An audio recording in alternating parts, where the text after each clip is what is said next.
নমস্কার। আজকে এনেছি একটি বশীকরণ, যাকে বলে মোহিনী। দৈব দিয়ে করবেন। আগে একটি গাছ দেখাচ্ছি, দেখুন গাছটি কি।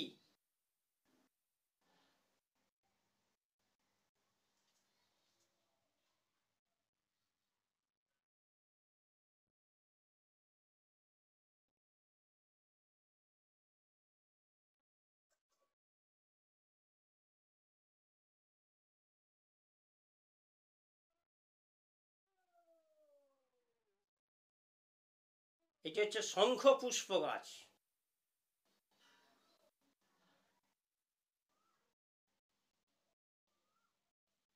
গাছ দেখানোর আগে একটি কথা বলবো। আমি কিছুদিন আগে ভিডিও দিয়েছিলাম শোষা পোকা। সেই পোকাটি তামার কবজে ভিজে দিলে, ব্যবহার করলে হাঁপানি রোগ ভালো হয়ে যায়। শোষা পোকাটি কোথা পাওয়া যায়, একজন কমেন্ট করে বলেছেন।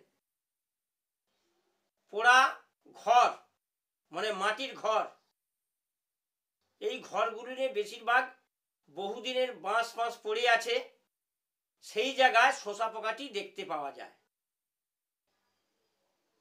আচ্ছা, এবারে ফিরে আসছি এই বশীকরণ গাছের। এই গাছটি কবে তুলবেন? এই গাছটি তুলতে হবে পুষ্যাযুক্ত রবিবার, নচেত অন্য সময় তুললে কাজ হবে না। পুষ্যাযুক্ত রবিবার দিন গাছের গোড়ায় যে জাগানা মন্ত্র বলে, হিন্দু হলে যেন কাঁচা আটা থাকে, নিজের শরীরের ছায়া যেন এই গাছের উপর না পড়ে, পেছন দিকে কেউ যেন না ডাকে, এবং দক্ষিণ নাসিকা যখন শ্বাস প্রবাহিত হবে, তখন এই গাছটি এক নিঃশ্বাসে এইটি তুলে নিতে হবে। তুলে নেওয়ার পর এইটি ছায়াতে শুকনো করতে হবে। পুরো গাছটি থাকবে, এরকম পুরো গাছটি থাকবে, শিকড় সমেত পুরো গাছটি থাকবে। শুকনো হয়ে গেলে একে কিছু হামানদিস্তা বা মিক্সিতে গুঁড়ো করে নিতে হবে। গুঁড়ো করার পর ছাঁকনিতে চেলে, এবং ফুল থেকে, ফল থেকে, পাতা থেকে, শিকড় থেকে পুরোটাই গাছ একে গুঁড়ো করতে হবে। গুঁড়ো করার পর এক টিপ, যাকে আপনি বশ করবেন, যেন যাকে বশ করে পরিচিত হওয়া চাই, অপরিচিত হলে হবে নি, তার সঙ্গে পরিচয় বহুদিনের আলাপ, তাকেই একমাত্র করতে হবে। স্বামী স্ত্রী পরস্পর কারো গণ্ডগোল হচ্ছে, বা ছেলে অবাধ্য, এবং এটি কি দিক দিয়ে খাওয়াবেন? খাওয়াতে হবে কোনো তরি তরকারি অন্য জিনিসের সঙ্গে খাওয়ানো চলবে না। এইটি হচ্ছে পানের সঙ্গে খাওয়াতে হবে। পানের সঙ্গে খাওয়ালে তবেই কার্যকরী হবে।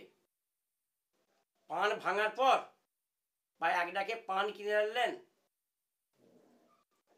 যদি দোকান থেকে কিনে আনেন পান, তাহলে কিন্তু এক ডাকে পান কিনে আনতে হবে। যদি বাড়িতে পান থাকে, তাহলে সে যে এই গুঁড়ো তার মধ্যে দিয়ে না জানিয়ে তাকে দিয়ে দিতে হবে। চেয়ার সময় আমার বস মনে করে 3 বার জানিয়ে বলে পানটি দিয়ে দিতে হবে। সে খাওয়ার পর কিছুদিন বাদে বুঝতে পারবেন যে আপনার বসে চলে আসবে। আপনাদের বুঝার্থে আমি আবার একবার বলছি,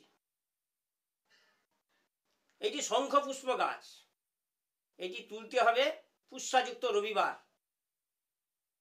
শরীরের ছায়া যেন গাছের উপরে না পড়ে, দক্ষিণ দিকে শ্বাস প্রবাহিত হওয়ার সময় যেন কাঁচা আটা থাকে। এক টানে তুলতে হবে জয়গুরু বলে। তোলার পর ছায়াতে শুকনো হয়ে গেলে একে গুঁড়ো করতে হবে। গুঁড়ো করে ওই একটি পানের সঙ্গে যে ব্যক্তিকে বশ করবেন তাকে খাই দিবেন, কিছুদিনের মধ্যে আপনার বসে চলে আসবে, বসে থাকবে। এইটি হচ্ছে বাড়ির মধ্যে কারো করলে খুব ভালো কাজ হবে বাড়ির মধ্যে। এবং ছেলে, বাচ্চা ছেলে, তারা তো পান খায়নি, তাদের দিকে দিলে হবে না। কিন্তু বয়স্ক যে পান খায় তাকেই মাত্র দিতে হবে পানের সাথে। একটা কাঁচের শিশি নিয়ে নেবেন, তাতে গুঁড়ো করে রেখে দিবেন, যখন দরকার হয় পানের সাথে পান ভেঙে তাতে এক টিপ দিয়ে তাকে খেতে দিবেন, দিয়ে দিলে বশ হয়ে চলে যাবে। এই ভিডিও দেখে কারো কিছু মতামত যদি থাকে তাহলে কমেন্টে লিখে দিবেন বা ফোন করে জেনে নেবেন। আজকের মতন ভিডিওটি এখানে শেষ করলাম, পরের ভিডিওতে আবার দেখা হচ্ছে।